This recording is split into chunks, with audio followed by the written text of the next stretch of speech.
मी मला पण आता आपली ताई उभारलेली आता एवढं खचून तुम्ही बोलता टाळ्या मारता हसाला तुमच्या मनासारख्या सगळ्या गोष्टी व्हायला तर याची संधी तुम्ही सोडू नका का तर ताई लोकसभेला आता निवडून येणार आहेत. मी आता जवळजवळ एक 50 गाव मी फिरलेला आहे. त्याची मागच्या 10 दिवसानंतर मी काँग्रेसमध्ये आलो. पुन्हा मी 50 गाव फिरले, जवळजवळ 100 ठिकाणी कॉर्नर बैठक घेतली.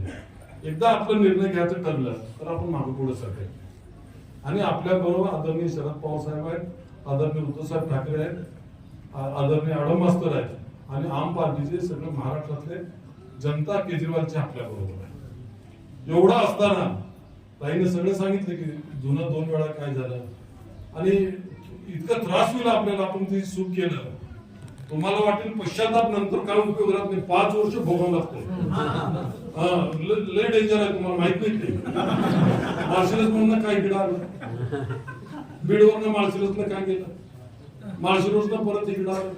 इतकं बेजार होईल आपल्याला, नको नको वाटेल. काय मी चूक केलं म्हणता, आपलं आपलं तळण आपली आपली माशी आहेत म्हणतात आणि पोर काय सारखं येत नाही मासे खायला.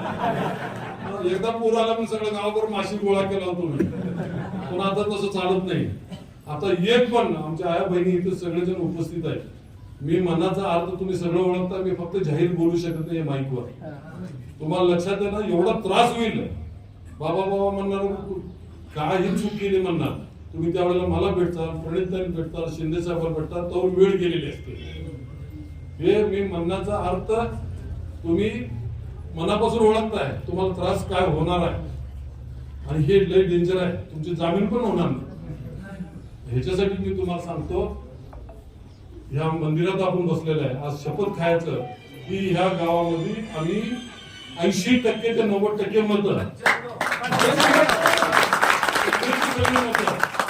कारण का ह्या मंदिरात बसलेला आहे. या मंदिरात मी बसल्यावर पंचायत समिती जिंकल्या, या मंदिरात जिल्हा परिषद जिंकलेली, या मंदिरात मी आपलं ग्रामपंचायत जिंकलेली, या मंदिरात मी मार्केट कमिटी जिंकलेली. तुमचे उमेदवार होतेच की गावातले, माहित आहे ना सगळं. दिलीपराव तुम्हाला सांगावं त्यांची दोस्ती आणि तरी आपल्याला सगळ्याला मी परत एकदा विनंती करतो, आमच्या आया बहिणींना, आमच्या सर्व युवकांना, सर्व आमच्या सहकार्यांना, आपण निश्चितपणे ह्या वेळेला आपण सगळीकडे जेवढा मोठा प्रतिसाद आहे सगळीकडेच.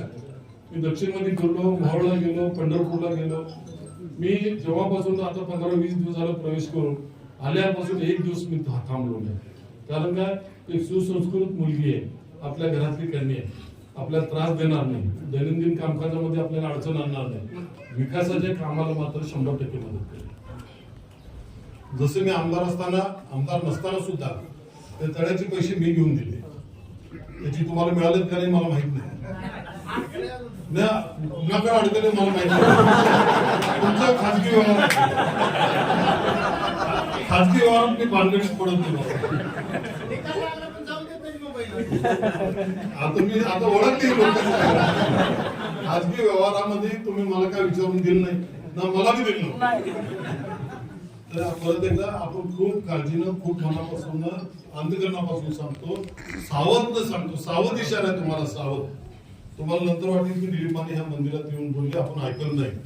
माझी विरोधकाला बी तुम्ही सांगा, तुमच्या विरोधकाला बी तुम्ही सांगा, तुमच्या आया बहिणींना सांगा, बिलकुल ही चूक करू नका. परत एकदा एवढा प्रचार दौरा केला, एवढं खडीत न वाढून न चालवणार मी म्हणाले असं चला हो म्हणून, चालू दे चालू दे चालू दे त्यांना मत मागायचे असं करतो गाव माहित असेल नंतर बोलवा, एखादच नसल्यावर.